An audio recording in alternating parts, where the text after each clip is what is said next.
Hello សួស្តីអ្នកទាំងអស់គ្នាហើយក៏ដូចជា welcome មកដល់អ្នកទាំងអស់គ្នាថ្ងៃនេះយើងបន្តសាច់រឿងបន្តយើងទៅមុខទៀតប៉ុន្តែមុននឹងបន្តសាច់រឿងរបស់ខ្ញុំសូមនិយាយតិចតាំងពីវីដេអូតាំងពីភាគ1ដល់ភាគ2របស់ខ្ញុំហ្នឹងវាមានសម្លេងរំខានហើយណាមួយសម្លេងរបស់ខ្ញុំក៏ដោយសារតែខ្ញុំវានៅស្រកអ្នកទាំងអស់គ្នាអញ្ចឹងហើយទឹកនេះហើយណាមួយខ្ញុំទៅតែទិញកាសហូទេប៉ុន្តែខ្ញុំទិញមកតែខ្ញុំភ្លេចយកទៅស្រកអញ្ចឹង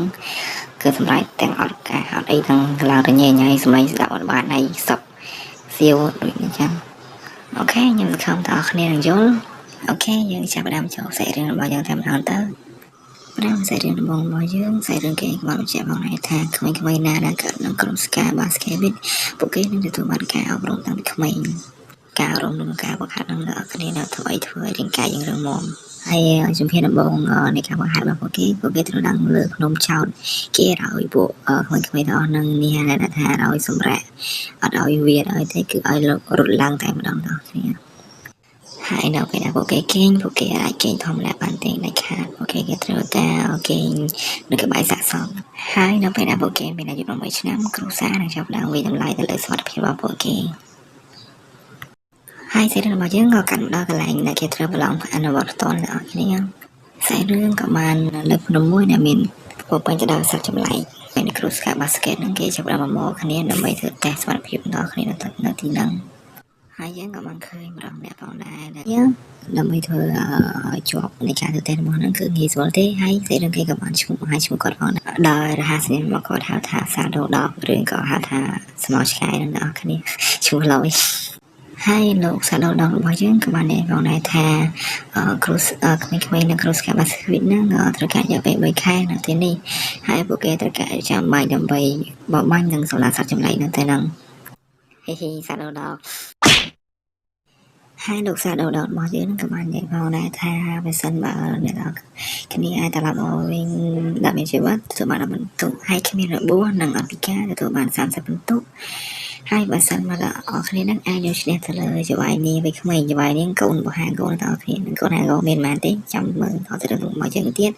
ពួកគេនឹងទទួលបាន50បន្ទុកហើយបើសិនមកគេយកឈ្នះសត្វចម្លែកដែលមានកម្រិតAពួកគេនឹងមានអំពើចម្លើយផ្សេងទៀតហើយលើពីទៀតបើសិនបើពួកអ្នកនរគ្នានឹងគេអាចទៅដើរផ្លាកឈ្មោះពីអ្នកទិញបានគេក៏បងទុកឲ្យផងដែរហើយបើសិនជាពួកគេស្លាប់ពួកគេនឹងទទួលបាន0បន្ទុកហើយសាររបស់យើងក៏បានផងដែរថាខ្ញុំសង្ឃឹមថានេះគឺជាមេរៀនរបស់គ្រូសាស្ត្រអង្គរហើយថាពួកស្វាត់មែនហ្នឹងគឺស្លាប់ដោយសារតែវាក៏ទទួលមកពួកគេហើយក៏បានណែនាំផងដែរថាពួកយើងមានណែនាំអន្តរគ្នាចេញពីតំបន់ដែលបានកណ្ដាលនោះទេហើយលោកសាដូរបស់យើងក៏បាននិយាយផងដែរថានៅក្នុងភ្នំលីរ៉ូហ្នឹងជាតំបន់ដែលហាមឃាត់ដែរគ្រូស្កាបាស្កេវានឹងអត់ទាន់បានទៅឃើញអ្វីទេបើវាមានកន្លែងកត់ត្រាច្រើនហើយក្នុងអំឡុងពេលប្រឡងហ្នឹងពួកអ្នកការពារនឹងលាក់ខ្លួនហើយដាក់បន្ទុកឲ្យពួកគេអីចឹងទៅអាចអញ្ចឹងមកនិយាយផងដែរថានិយាយទៅរបស់យើងនិយាយដើមទៅរបស់យើងថាគាត់នឹងបានសម្រាប់ពោះពីក្បាលទាំងឯងគាត់នៅទៅរកហើយទន្លេHostel នៅរយៈពេល7នាទីទៀតហើយវាក៏បានលើកឡើងដែរថាពួកឯងមកចឹងនៅបើខាងទ្រឹស្ដីនឹងការហើយចាំមើលថាការរបស់តននឹងពួកឯងរបស់យើងខ្លាំងទៀតអត់ហើយចំណែកពួកឯងរបស់យើងក៏បានដែរថាដល់ភ្នំលីរ៉ូនឹងគាត់បានមានរយៈពេលយូរហើយតែគាត់បានទីនោះចាំមកថាពួកឯងរបស់យើងធ្លាប់មកទីនោះដល់គ្នាការពីជីវិតមុនហើយគ្រាន់តែសាដូរបស់យើងញ៉ៃឆាប់ភ្លាមពួកក្មេងៗក៏ទាំងទៅបាត់ហើយសាច់រឿងរបស់យើងក៏បានកាត់មកដល់កន្លែងអាចចាយម្នាក់វាក៏បាននិយាយផងដែរថាវាត្រូវថាទៅបញ្ញាប់ទៅចាប់កន្លែងដែលមានប្រយោជន៍មួយហើយទៅកន្លែងដែលវានឹងធ្លាប់ប្រឡងឆ្នាំមុនចឹងមកន័យថាវានឹងគឺធ្លាប់ទៅប្រឡងដល់អ្នកនរគ្នាហើយយើងក៏បានឃើញអាចចាយពីអ្នកក៏តាមផងដែរដែលវាក៏បាននិយាយដល់ថាពួកវានឹងមិនអាចរស់នៅបានតែម្នាក់បានទេអញ្ចឹងវាមានតែតាមហើយនឹងយកបន្ទុកពីអ្នកដែលវាតាមនឹងហើយសាច់រឿងរបស់យើងក៏កាត់ដល់អាចចាយក្បាលអាច3អ្នកនេះផងដែរដល់គ្នាពួកហ្នឹងនិយាយទៅរបស់ជាដល់គ្នាហើយវាកំពុងតែឆ្លុះគ្នារឿងពួកវាវិជាគ្នាទៅវិញទៅមកថាអស់គ្នានិយាយទៅតាំងពីគាត់ធ្វើបាបមកពួកនេះលេងនេះអស់គ្នាលេងនិយាយទៅលេងត្រូវគ្នាឯងហ ហើយសាច់រឿងក៏កាន់ដល់ហងគមហួយឡើងងសំទោសដល់គ្នាសាដោរបស់យើងហ្នឹងគាត់ក៏ណែថាការប្រឡងរបស់យើងហ្នឹងក៏បានចាប់ផ្ដើមហើយក្នុងការគេហាមគាត់មិនឲ្យសម្រាប់គ្នាទេហើយមិនសិនបើណាគេសម្រាប់គ្នាពួកហ្នឹងពួកគេនឹងត្រូវដាក់បន្ទោសហើយដូច្នេះហើយពួកអ្នកគ្នាហ្នឹងនឹងព្យាយាមធ្វើយ៉ាងណាដល់សម្រាប់គ្នាបានទេតែអាចប្រើល្បិចឲ្យសត្វចំណេញអីហ្នឹងមកសម្រាប់គ្នាឯងបានហើយសាច់របស់យើងក៏បានតយទៀតថាពួកស្មៅហ្នឹងនឹងធ្វើបានល្អពីព្រោះអីពួកហ្នឹងនឹងព្យាយាមធ្វើយ៉ាងណាក៏ដោយគឺនឹងសង្គ្រោះជនរងគ្រោះទាំងអស់និយាយទៅដល់គ្នាឲ្យដល់ពេលជួបគ្រោះនឹងអាចจะបន្តពួកនឹងចេញមកជួយដល់គ្នាហើយសាច់របស់យើងក៏កាន់មកដល់ចំរំលែកកំពុងតែឈោកៀងដល់គ្នាគឺកៀងទៅឯងរបស់យើងដល់គ្នាហើយអ្នកតាមដានតួឯងរបស់យើងក៏បាននិយាយបងដែរថានេះគឺជាលែងហាមឃាត់ហើយតួឯងរបស់យើងនឹងកំពុងចង់ទៅណា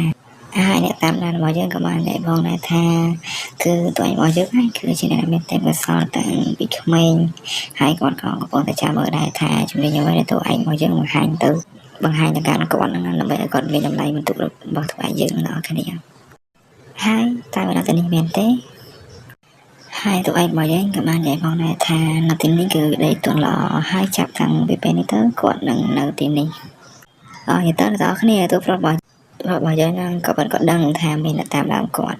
សម្ដែងដល់គ្នាហើយទូប្រុសរបស់យើងក៏បាននិយាយថាគាត់នឹងសម្រាប់នៅទីនេះដែលធ្វើឲ្យអ្នកតាមដានឡើងកៀងឯដល់គ្នានិយាយទៅទូប្រុសរបស់យើងឡើង enjoy ហ្មងណាហើយដែលធ្វើឲ្យអ្នកតាមដានឡើងកៀងនេះអ្នកទាំងគ្នាអាចមើលទឹកមុខរបស់គាត់បានហើយអ្នកតាមដានរបស់យើងក៏ឆ្ងល់ដែរថាតួឯងរបស់យើងនឹងកំពុងមានខានការវ័យហើយគាត់លឺពាក្យចាំរាតួឯងរបស់ខ្លាំងយើងរបស់យើងខ្លាំងហ្នឹងគាត់ជាពាក្យចាំរាខ្លាំងទេហើយបើសិនតួឯងរបស់យើងគ្រាន់តែលាក់ខ្លួនអត់ធ្វើអីអញ្ចឹងគាត់អត់ថត់ចាំបាច់នៅតាមដានតួឯងរបស់យើងបានទេគាត់គឺតាមដានអ្នកផ្សេងហើយទីផុតតួឯងរបស់យើងក៏បាននិយាយថាទីបំផុតគឺគាត់ទៅហើយក៏តែតួឯងរបស់យើងដឹងដល់គ្នាគាត់លាក់សុខភាពគាត់ចង់បង្ហាញឲ្យគេដឹងដល់គ្នាបើសិនតែគេដឹងទៅគេសង្ស័យគាត់ឯងហើយតួឯងរបស់យើងក៏បាននិយាយផងដែរថាការបោះជំរំហ្នឹងធ្វើឲ្យគាត់នឹកទៅដល់ថ្ងៃចាស់របស់គាត់ហើយតួឯងរបស់យើងក៏បាននិយាយផងដែរថាធានក្នុងរបស់គាត់ហ្នឹង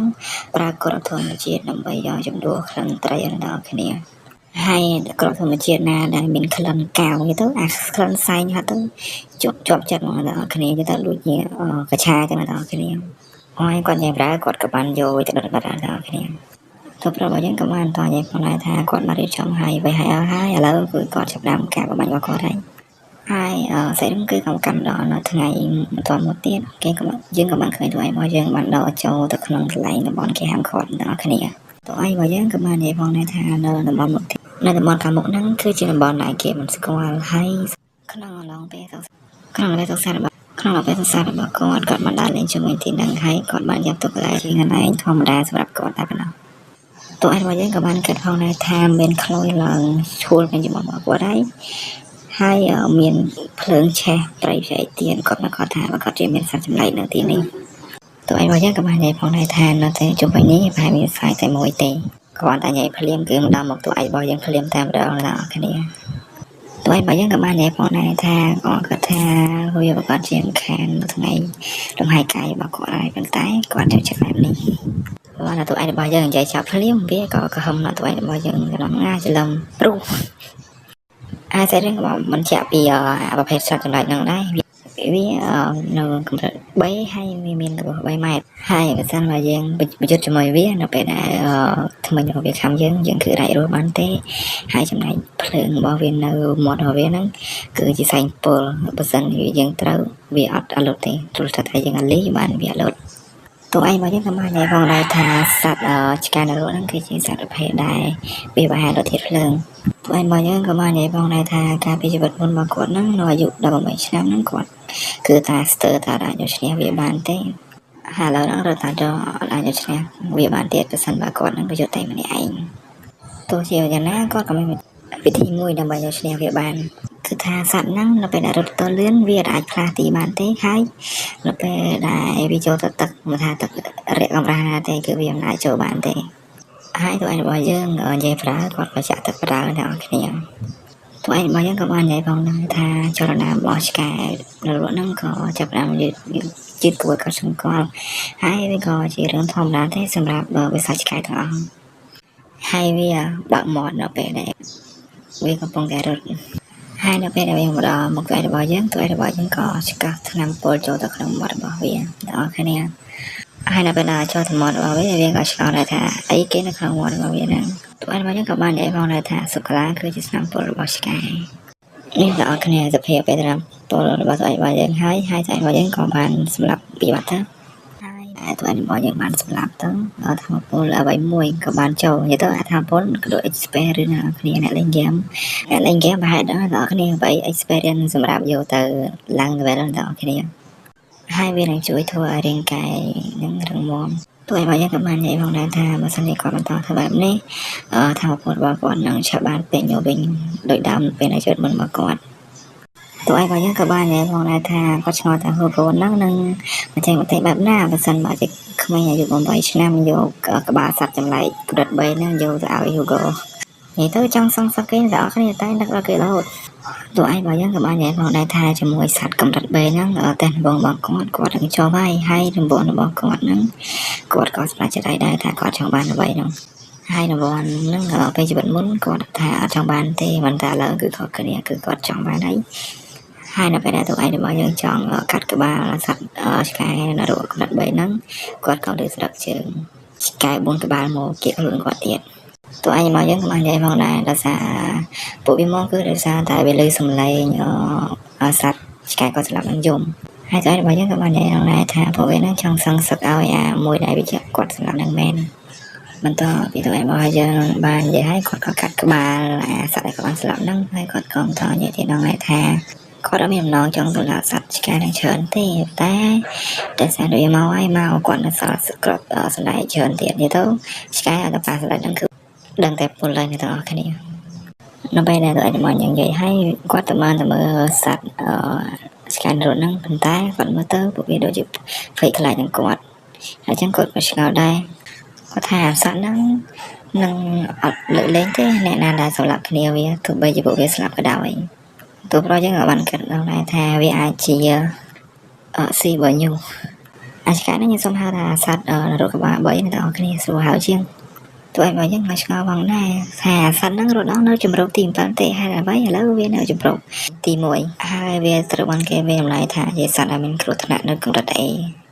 ហើយថ្មរបស់យើងក៏បានតែមើលទៅរកវាដែរឃើញវាធ្លាក់ឈាមហើយមានធ្នូជាប់ជាច្រើនប្រហែលវារបួសធ្ងន់ហើយតួឯងរបស់យើងក៏បានគិតផងដែរថានេះគឺទឹកដីរបស់កុសសម្ព័ន្ធបារិន